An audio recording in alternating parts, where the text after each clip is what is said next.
Maio 29, segundo Samuel 14, verso 1 a 15, verso 22. Joabe, filho de Zeruia, percebeu que o rei agora desejava ver Absalão. Por isso, mandou trazer de Tecoa uma mulher conhecida por sua sabedoria. Disse-lhe: finja que está de luto, vista roupas de luto e não se perfume. Haja como uma mulher que está lamentando a morte de alguém há muito tempo. Depois, vá até o rei e apresente a história que vou lhe contar. Então Joabe disse o que ela deveria falar. Quando a mulher de Tecoa se aproximou do rei, curvou-se com o rosto no chão e disse: ó rei, ajude-me. Qual é o problema? Perguntou o rei. Pobre de mim, sou viúva, respondeu ela. Meu marido morreu. Meus 2 filhos brigaram no campo. Como não havia ninguém por perto para separá-los, um deles acabou matando o outro. Agora, o resto da família está exigindo de sua serva: entregue-nos seu filho.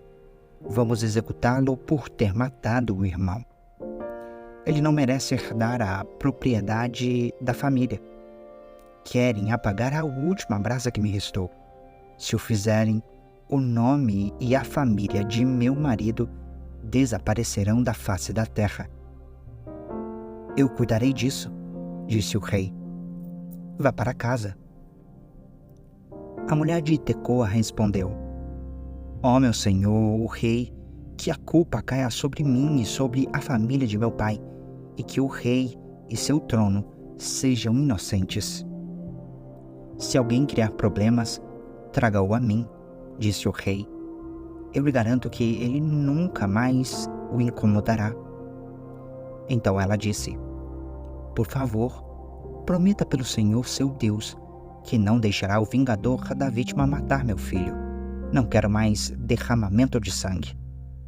Ele respondeu: tão certo como vive o Senhor, ninguém tocará no fio de cabelo da cabeça de seu filho. Permita-me pedir mais uma coisa ao meu senhor o rei, disse a mulher. Fale, respondeu ele. Então ela disse: porque o Senhor não faz pelo povo de Deus o mesmo que prometeu fazer por mim. Ao tomar essa decisão, o Senhor condenou a si mesmo, pois se recusou a trazer para casa seu filho banido. Um dia todos nós morreremos. Nossa vida é como água que, depois de derramada na terra, não pode mais ser recolhida. Mas Deus não apaga a vida. Ao contrário, Ele cria meios de trazer de volta aqueles que foram banidos de sua presença. Vem suplicar ao meu senhor o rei, porque outros me ameaçaram, pensei. Talvez o rei me escute e nos livre daqueles que desejam nos eliminar da herança que Deus nos deu. Sim, o meu senhor o rei restaurará nossa paz de espírito. Sei que o Senhor é como um anjo de Deus, capaz de discernir entre o bem e o mal. Que o Senhor, seu Deus, esteja com o rei. Preciso saber uma coisa, disse o rei. Diga-me a verdade.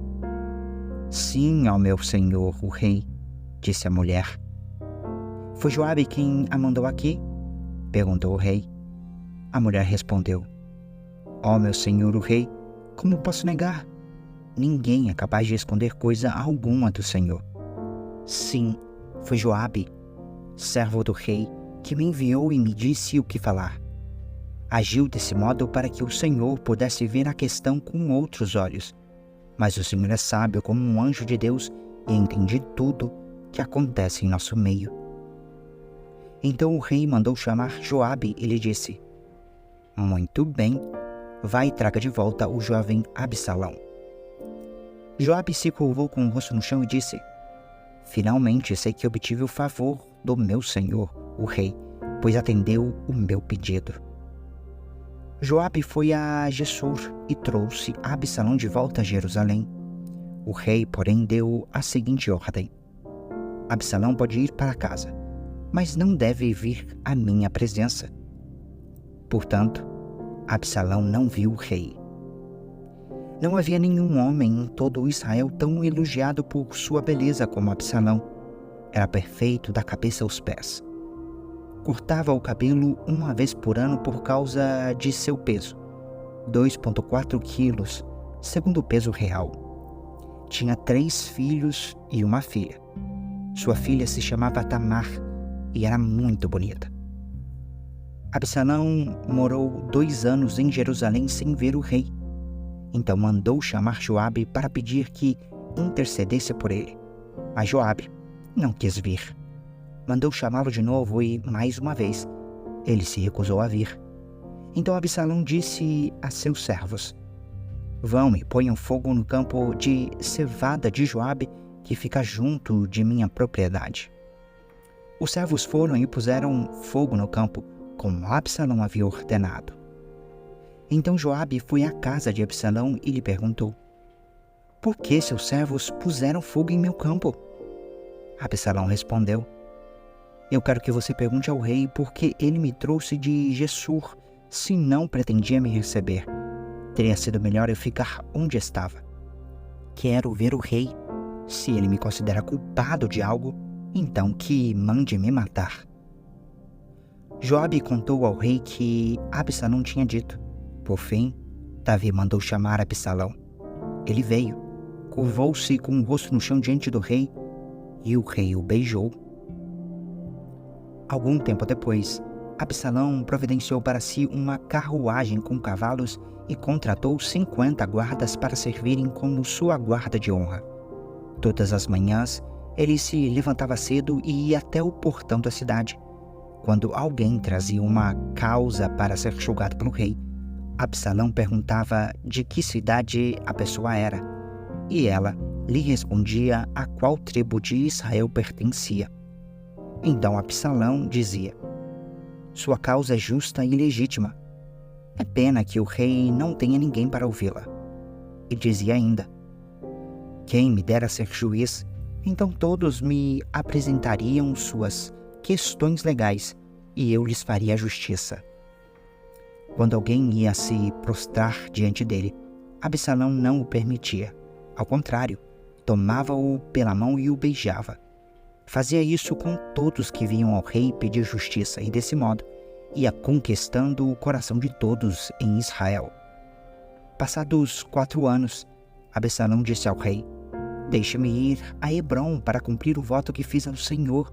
Enquanto eu estava em Gessur, na Síria, prometi oferecer sacrifícios ao Senhor em Hebrom, caso ele me trouxesse de volta a Jerusalém. Está bem, disse o rei. Vai e cumpra seu voto. Então Absalão foi a Hebrom. Enquanto estava lá, porém, enviou em segredo mensageiros para todas as tribos de Israel. Eles diziam às pessoas: Assim que ouvirem as trombetas, digam: Absalão foi coroado rei em Hebrom. Absalão levou consigo 200 homens de Jerusalém como seus convidados, mas eles não faziam ideia de suas intenções. Enquanto Absalão oferecia os sacrifícios, mandou chamar Aitofel, um dos conselheiros de Davi que vivia na cidade de Gilo. Em pouco tempo, muitos outros se uniram a Absalão e a conspiração ganhou força. Logo, um mensageiro chegou a Jerusalém para informar Davi. Todo Israel se uniu a Absalão. Então devemos fugir de imediato ou será tarde demais, disse Davi aos seus conselheiros. Rápido, se sairmos de Jerusalém antes que Absalão chegue, escaparemos e impediremos que ele mate todos os moradores da cidade. O Senhor tem o nosso apoio, responderam seus conselheiros. Faça o que lhe parecer melhor. Então o rei e toda a sua família partiram de imediato. Ele deixou para trás apenas 10 concubinas para cuidarem do palácio. O rei e todos que o acompanhavam foram a pé e pararam na última casa da cidade, a fim de deixar os soldados do rei passarem e tomarem a dianteira. Também iam com Davi, sua guarda pessoal e 600 homens de Gate. Então o rei se voltou para Itai, comandante dos homens de Gate, e disse: Por que você está vindo conosco? Volte para o novo rei, pois Israel não é sua pátria. Você é um estrangeiro no exílio. Chegou faz pouco tempo, e não seria certo eu obrigá-lo a vir conosco. Não sei para onde vamos. Volte e leve consigo seus parentes, e que a bondade e a fidelidade o acompanhem. Itai, porém, disse ao rei: Tão certo como vive o Senhor e como vive o rei, eu juro que, não importa o que aconteça, irei aonde for o meu senhor o rei, seja para viver ou para morrer. Davi respondeu: Muito bem, venha conosco.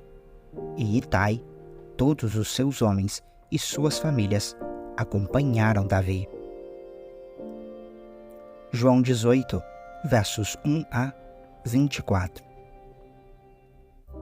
Depois de dizer essas coisas, Jesus atravessou com seus discípulos o vale de Cedron e entrou num bosque de oliveiras. Judas, o traidor, conhecia aquele lugar, pois Jesus tinha ido muitas vezes ali com seus discípulos. Os principais sacerdotes e fariseus tinham dado a Judas um destacamento de soldados e alguns guardas do templo para acompanhá-lo. Eles chegaram ao bosque de oliveiras com tochas, lanternas e armas. Jesus, sabendo tudo o que ia lhe acontecer, foi ao encontro deles. A quem vocês procuram? Perguntou. A Jesus, o Nazareno, responderam. Sou eu, disse ele. Judas, o traidor, estava com eles. Quando Jesus disse, sou eu, todos recuaram e caíram para trás do chão. Mais uma vez, ele perguntou, a quem vocês procuram? E novamente, eles responderam, a Jesus, o Nazareno. Já lhe disse que sou eu, respondeu ele. E uma vez que é a mim que vocês procuram, deixem esses outros irem embora. Ele fez isso para cumprir sua própria declaração. Não perdi um só de todos que me deste. Então Simão Pedro puxou uma espada e cortou a orelha direita de Malco, o servo do sumo sacerdote. Jesus, porém, disse a Pedro, guarde sua espada de volta na bainha. Acaso não beberei o cálice que o Pai me deu? Assim, os soldados, seu comandante e os guardas do templo prenderam Jesus e o amarraram. Primeiro, levaram Jesus a Anás, pois era sogro de Caifás, o sumo sacerdote naquele ano. Caifás foi quem tinha dito aos outros líderes judeus, é melhor que um homem morra pelo povo. Simão Pedro e outros discípulos seguiram Jesus. Esse outro discípulo era conhecido do sumo sacerdote, de modo que lhe permitiram entrar com Jesus no pátio do sumo sacerdote. Pedro teve de ficar do lado de fora do portão. Então, o discípulo conhecido do sumo sacerdote falou com a moça que tomava conta do portão, e ela deixou Pedro entrar. A moça perguntou a Pedro, você não é um dos discípulos daquele homem? Não, respondeu ele, não sou. Como fazia frio, os servos da casa e os guardas tinham feito uma fogueira com carvão e se esquentavam ao redor dela. Pedro estava ali com eles, esquentando-se também. Lá dentro, o sumo sacerdote começou a interrogar Jesus a respeito de seus discípulos e de seus ensinamentos. Jesus respondeu, falei abertamente a todos. Ensinei regularmente nas sinagogas e no templo, onde o povo se reúne. Por que você me interroga? Pergunte aos que me ouviram. Eles sabem o que eu disse. Um dos guardas do templo que estava perto bateu no rosto de Jesus, dizendo, isso é maneira de responder ao sumo sacerdote? Jesus respondeu, se eu disse algo errado, prove. Mas, se digo a verdade, por que me bate? Então Anás amarrou Jesus e o enviou a Caifás, o sumo sacerdote. Salmo 119, versos 97 a 112. Man, como eu amo a tua lei, penso nela o dia todo. Teus mandamentos me fazem mais sábio que meus inimigos, pois sempre me guiam. Sim, tenho mais prudência que meus mestres, pois vivo a meditar em teus preceitos. Tenho mais entendimento que os anciões, pois obedeço às tuas ordens. Recuso-me a andar em todo o caminho mau, a fim de obedecer à tua palavra. Não me afastei de teus estatutos, pois tu me ensinaste bem. Como são doces as tuas palavras, são mais doces que o mel. Tuas ordens me dão discernimento, por isso odeio todo caminho falso. Tua palavra é lâmpada para os meus pés e luz para o meu caminho. Prometi uma vez e volto a prometer. Obedecerei a teus justos estatutos. Sofri muito, ó Senhor. Restaura a minha vida como prometeste. Senhor, aceita minha oferta de louvor e ensina-me teus estatutos. Minha vida está sempre por um fio, mas não me esquecerei de tua lei. Os perversos me prepararam armadilhas, mas não me desviarei de tuas ordens. Teus preceitos são meu tesouro permanente, são o prazer do meu coração. Estou decidido a cumprir teus estatutos para sempre, até o fim. Provérbios 16, versos 8 e 9. É melhor ter pouco com justiça que ser rico com desonestidade. É da natureza humana fazer planos, mas é o Senhor quem dirige nossos passos.